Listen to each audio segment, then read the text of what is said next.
Good morning বন্ধুরা, আশা করি সবাই কেমন আছেন, ভালো আছেন। আমি আপনাদের দোয়ায় ভীষণ ভালো আছি। তো আজকে ঘুম থেকে উঠতে আমার দেরি হয়ে গেছে, দেখতেই পাচ্ছ রৌদ্র উঠে গেছে।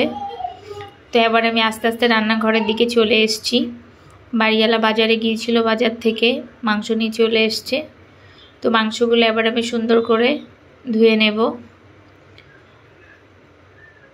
তো বাজার থেকে আমও নিয়ে এসছে, এখন তো আমের সিজন না, তো আমটা সুন্দর করে ছুলে নিয়েছি।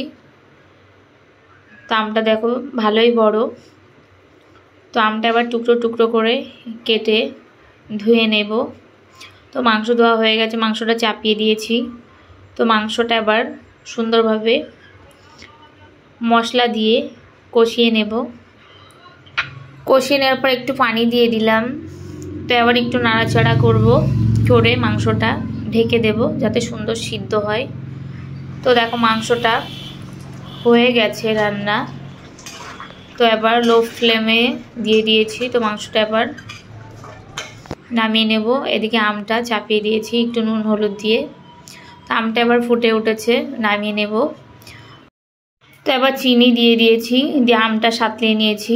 আর তেলের উপরে দিয়েছিলাম 2টো শুকনো লঙ্কা, 5 ফোড়ন আর সর্ষে আর 2টো তেজপাতা। তো দেখো চাটনিটা আমার কমপ্লিট।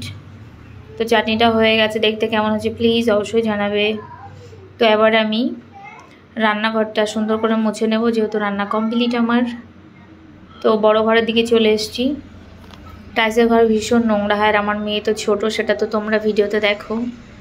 যেটা ফেলে সেটা সেইভাবেই থাকে, সবসময় পরিষ্কার করতে হয়। যাদের টাইসের ঘর আছে তারা তো সবাই জানো বন্ধুরা। তো এদিকে ঘর মোছা কমপ্লিট আমার, দেখতে পাচ্ছ। তো এখন আমি 3 তলার উপরে চলে যাব। 3 তলা ছাদের উপরে ভীষণ নোংরা করেছে, আমি বাড়িতে ছিলাম না। 2 তলার উপরে বাথরুমের কাজ হয়েছে, তো সেগুলো 3 তলার উপরে মশলাগুলো মেখেছিল, তার জন্য নোংরা হয়েছিল। তো ছাদটা সুন্দর করে ঝাড় দিয়ে পরিষ্কার করে নিয়েছি। নিচে চলে আসলাম, এসে দেখি প্রচুর সোনা ফ্রিজের মধ্যে থেকে আইসক্রিম বার করে খাচ্ছে। তো এর মধ্যে ভাত আর ডাল বসিয়ে দিয়েছি, তার মধ্যে কিছুটা পুঁই শাক কেটে দিয়েছি। ছোট্ট একটা নিরামিষ করছি, দেখতে পাচ্ছ তোমরা। দুপুর হয়ে গেছে। তো এই যে রান্না আমার কমপ্লিট। তো পজিশনের মধ্যে নতুন জামা পরে নাচ করতে শুরু করে দিয়েছে। ও নাচ করতে ভীষণ ভালোবাসে। তো বিকাল হয়ে গেছে, ভাবলাম চা নিয়ে বসে যাই। তো দেখো গরম গরম চা আর চাউমিন করেছি, পজিশনা খাবে বলে। তো চাউমিনটা কেমন হয়েছে প্লিজ কমেন্ট করে অবশ্যই জানাবে। আজকে এই পর্যন্তই, টাটা।